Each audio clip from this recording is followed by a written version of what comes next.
Une fois que vous avez ouvert Adobe Photoshop, voilà, donc je répète beaucoup Adobe Photoshop. Bref, une fois que vous avez ouvert le logiciel, en gros ce qu'on va faire c'est qu'on va importer un arrière-plan. Alors l'arrière-plan, je vous recommande de la 1920 par 1080p parce que tout simplement grâce à ce fond en gros, bah, vous aurez une miniature d'une très bonne qualité. Donc ici j'ai préparé les images nécessaires pour mon tuto. Voici mon arrière-plan.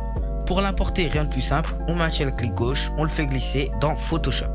Voilà donc ici notre background. Une fois que vous avez importé votre background, bah le tuto est terminé. Bon, non, je déconne.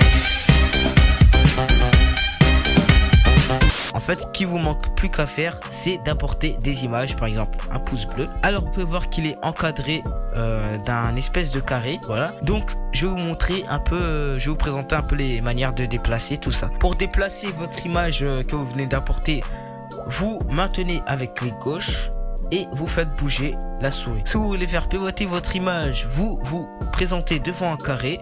Vous pouvez voir que l'icône a modifié, enfin, c'est modifié et vous maintenez clic gauche et vous faites tourner votre souris. Et si vous voulez faire zoomer une image, rien de plus simple, vous allez dans un carré du coin, vous maintenez clic gauche et vous faites un zoom. Malheureusement, ce qui se passe, c'est que vous pouvez faire des choses comme ça. Du coup, moi, mon astuce, c'est que je maintiens Shift et je maintiens le clic gauche et ensuite je fais un zoom. Vous pouvez voir que l'image conserve ses proportions. Une fois que vous avez fait le déplacement, vous cliquez sur Entrée. Et voilà, vous avez votre image. Maintenant, je vais vous présenter 2-3 astuces qui peuvent être utiles. Pour cette première astuce, je vais vous placer dans le contexte. Vous avez importé une image, le seul problème, c'est qu'il y a un fond derrière. Donc, on va faire un petit détourage rapide. Voilà, c'est la première astuce. Vous voyez l'icône juste ici, bah, vous descendez juste en bas et vous cliquez dessus. Si c'est pas cette image qui est sélectionnée, vous restez appuyé dessus, vous sélectionnez pas la baguette magique, mais cette icône. Ensuite, on va zoomer pour que ce soit plus pratique. Donc, vous maintenez Alt et vous zoomez avec la molette. Pour sélectionner le personnage, vous maintenez clic gauche et vous sélectionnez. Si vous allez sélectionner une zone en trop, pas de panique, vous maintenez la touche Alt, vous maintenez clic gauche et vous sélectionnez la zone à virer.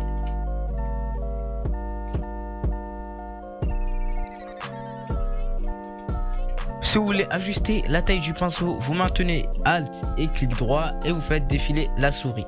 Une fois que vous avez détouré votre personnage, donc vous l'avez sélectionné en gros, vous sélectionnez bien le personnage que vous voulez faire détourer, vous faites clic droit et vous allez sur Layer via Copy. Vous pouvez voir ici qu'un calque est apparu, vous allez supprimer l'original et voilà, vous avez fait un détourage rapide du personnage. Ensuite, vous pouvez faire un déplacement juste ici. Si vous voulez refaire, si vous voulez remettre l'espèce de carré de tout à l'heure, vous cliquez sur CTRL et T. Et vous pouvez voir que vous pouvez déplacer votre personnage. Pour cette deuxième astuce, je vais vous montrer comment taper du texte. Voilà. Donc vous allez aller sur le T juste ici. Sélectionnez la zone où vous voulez entrer du texte. Et on va faire un petit aparté sur le haut.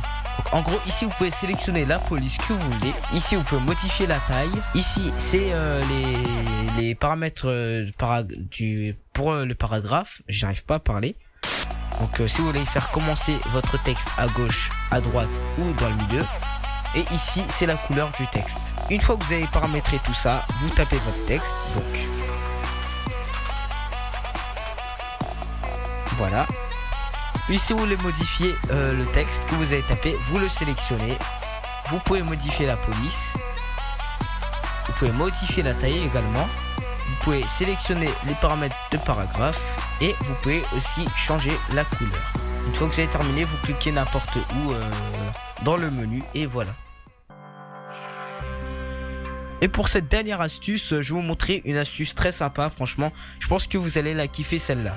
Donc dans le YouTube Game français ou dans le YouTube Game tout court, vous pouvez voir qu'il y a des youtubeurs qui encadrent leur miniature avec un contour rouge, multicolore, tout ça. Bon, multicolore, ça va être un peu plus compliqué. Mais je vous assure que je peux vous montrer comment faire un contour à votre miniature. Mais avant tout, je vais vous montrer comment faire ça sur un personnage. Pour cela, vous cliquez sur votre personnage dans le menu des calques. Vous faites un clic droit, vous allez sur Blading Option. Ensuite, vous n'avez pas sélectionné ce contour là, mais celui-là. Ici, vous pouvez sélectionner la couleur du contour. Et ici vous pouvez sélectionner la taille du contour. Alors ici vous pouvez voir que je l'ai fait avec le pouce bleu parce que malheureusement avec ma mascotte il s'est passé un problème. Faut que je la réédite. Mais voilà, ça donne ça. Vous pouvez le mettre aussi en blanc. Et ça servira à détourer par exemple la voiture. Vous pouvez très bien le faire avec. Et pour la miniature en entière, c'est très simple. Avec deux petites manipulations en plus. Vous cliquez sur Background. Vous faites clic droit et vous faites Layer from Background. En gros, ce qu'on vient de faire, c'est qu'on vient de convertir notre background en layer comme le pouce juste ici. Ce qu'il reste à faire, c'est clic droit, Blending Option. Encore une fois, contour. On sélectionne la couleur. Et cette fois-ci, on va modifier ce paramètre puisqu'on va pas faire outside mais inside. Ici, vous sélectionnez la taille du contour et voilà, vous avez la miniature. Puis vous allez vous agrémenter avec toutes les images que vous voulez, ajouter du texte, tout ça. Et à la fin, vous obtiendrez une miniature. Pour enregistrer, vous allez dans File, puis Save As. Ici, veillez bien à ce que PNG soit sélectionné. Et vous mettez le nom que vous voulez, donc LOL. Ouais, c'est un nom qui cool LOL. Et voilà, c'est la fin de ce tuto. J'espère que ça vous aura aidé. Si c'est le cas, lâchez un gros pouce bleu et abonnez-vous à notre chaîne GDP60. N'hésitez surtout pas aussi à visionner nos autres vidéos. Monsieur Régie a fait de très bons tutos qui peuvent être très utiles pour démarrer YouTube. Sur ce, moi je vous laisse. Ciao à tous. What?